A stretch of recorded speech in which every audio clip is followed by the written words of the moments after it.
Puji Tuhan, haleluya.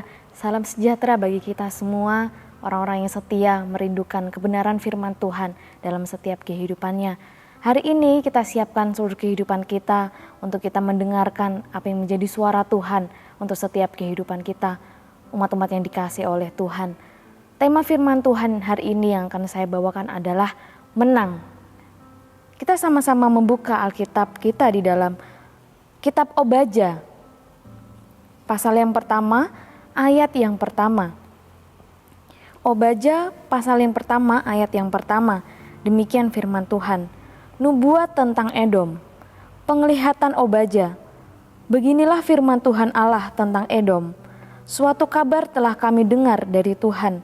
Seorang utusan telah disuruh ke tengah bangsa-bangsa. Bangunlah, marilah kita bangkit memeranginya.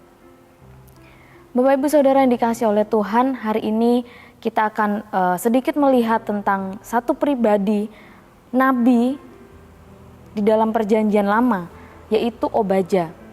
Obadja adalah seorang nabi yang Tuhan pakai untuk menyampaikan suatu nubuat. Dan nubuat ini adalah tentang penghukuman dari suatu bangsa, dari suatu suku, yaitu Edom.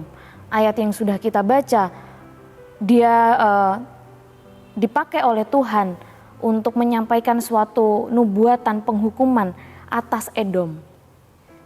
Suku Edom merupakan suatu keturunan dari Esau, saudara Yakub. Jadi Edom, dia keturunan dari Esau, saudara Yakub, dan Edom ini dan Israel, bangsa Israel itu bersaudara. Kitab Obadja ini mencatat tentang penghukuman atas Edom dan kemenangan atas Israel. Kalau kita melihat dalam sejarah Alkitab, orang-orang Edom itu selalu memerangi orang-orang Israel. Seperti tadi yang sudah saya katakan, Edom dan bangsa Israel itu masih bersaudara. Tetapi sejarah Alkitab menyatakan bahwa suku Edom ini, orang-orang Edom ini selalu memerangi orang-orang Israel. Orang Edom sering bersekongkol dengan suatu bangsa untuk memerangi, melawan bangsa Israel. Padahal bangsa Israel ini adalah saudaranya sendiri. Kalau kita membaca di dalam kitab Amos, pasal yang pertama. Amos pasal yang pertama ayat yang ke-11. Di sana dikatakan, beginilah firman Tuhan, karena 3 perbuatan jahat Edom, bahkan 4, aku tidak akan menarik kembali keputusanku. Oleh karena ia mengejar saudaranya dengan pedang dan mengekang belas kasihannya untuk memendamkan amarahnya untuk selamanya dan menyimpan gemasnya untuk seterusnya. Kita melihat bahwa orang-orang Edom ini melakukan suatu hal yang jahat di mata Tuhan. Israel ini adalah saudaranya. Tetapi apa yang dia lakukan itu justru tidak mencerminkan bahwa mereka adalah saudara. Firman Tuhan katakan ayat yang sudah kita baca, orang-orang Edom ini mengejar Israel, orang-orang Israel dengan pedang. Apa yang mereka lakukan itu tidak berkenan di hadapan Tuhan. Hal yang jahat di mata Tuhan. Orang-orang Edom selalu memerangi, selalu melawan bangsa Israel, saudaranya. Mereka melakukan hal yang jahat di mata Tuhan, membenci dan memerangi saudaranya. Bapak Ibu Saudara yang dikasihi oleh Tuhan, mungkin saat ini, di kehidupan kita saat ini, di zaman sekarang ini, kita tidak menemukan peperangan senjata lawan senjata yang ada di sekitar kita saat ini. Tetapi orang sering memerangi sesamanya dengan perkataan, tidak dengan pedang, tidak dengan suatu senjata perang, tetapi dengan perkataan. Orang bisa melawan sesamanya, orang bisa melawan saudaranya, orang bisa melawan rekannya, orang bisa melawan keluarganya sendiri dengan perkataan. Tidak dengan senjata perang, tidak dengan pedang, tetapi justru perkataan itu menjadi pedang yang melawan sesamanya. Orang membicarakan kejelekan orang lain di belakang. menyindir melalui sosial media, memperkatakan kutuk kepada orang lain. Itu yang sering terjadi saat ini di sekitar kehidupan kita. Orang memerangi saudaranya dengan perkataannya, dengan kata-kata yang keluar dari mulutnya. Bahkan lewat jari, orang bisa menyindir lewat sosial media. Lewat kata-kata, orang dapat melawan sesamanya. Tentu itu adalah hal yang tidak berkenan di hadapan Tuhan.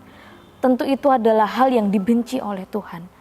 Tuhan menghendaki persatuan, bukan suatu perselisihan atau perpecahan. Di dalam Mazmur pasal yang ke-133, Mazmur 133 ayat yang pertama sampai ayat yang ketiga. Dengan judul perikop persaudaraan yang rukun. Nyanyian ziarah Daud. Sungguh alangkah baiknya dan indahnya apabila saudara-saudara diam bersama dengan rukun.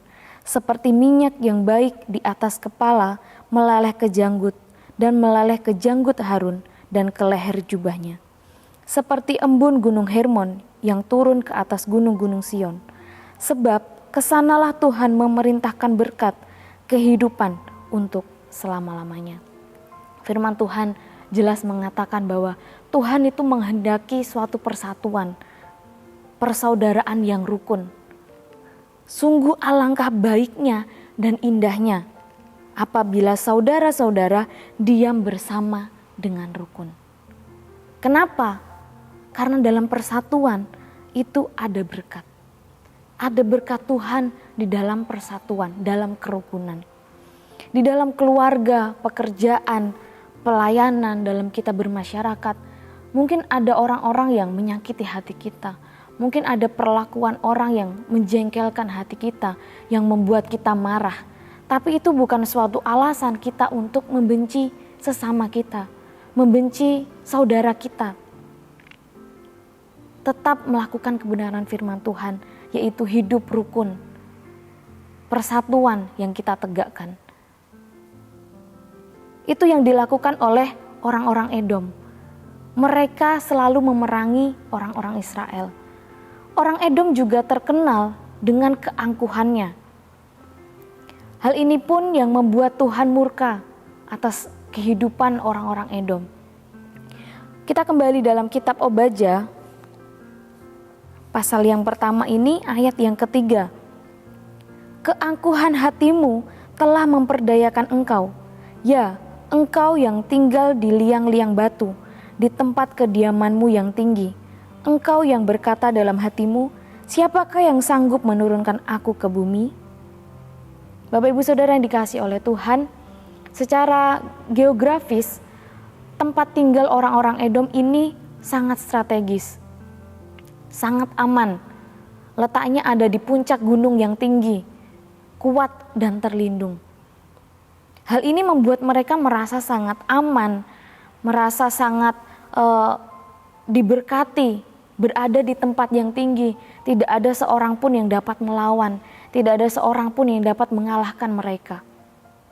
Keangkuhan mereka, kesombongan mereka yang selalu mereka tunjukkan.